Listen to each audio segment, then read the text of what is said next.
অধিকাংশ নারীরা শুধু জাহান্নামে যাবে তার স্বামীকে একটা কথা বলার কারণে। কয়টা কথা?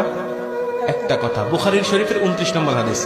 এই হাদিসটা বিশ্বাস করে আমি যখন পড়ি, আমি তখন আমার মনটা খারাপ হয়ে যায়, আমি অবাক হয়ে যাই যে এই কথাটা প্রতিটা নারীর মুখের কমন ডায়লগ।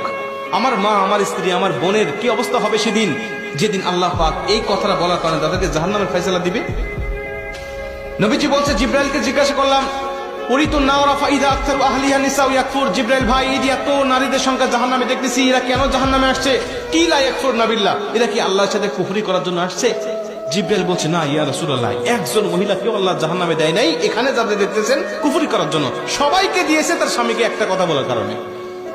নবীজি চিন্তিত হয়ে গেলেন, জিব্রাইল বলছো কি? একটা কথা বলার কারণে আল্লাহ জাহান্নামে দিয়ে দিয়েছে? বলছে, হ্যাঁ ইয়া রাসূলুল্লাহ, এদের আমল নামায় সওয়াব ছিল পাহাড় পাহাড় সম পরিমাণ। এরা নামাজ পড়েছে, এরা দান সদকা করেছে, এরা রোজা রেখেছে, এরা ভালো ভালো কাজ অনেক করেছে।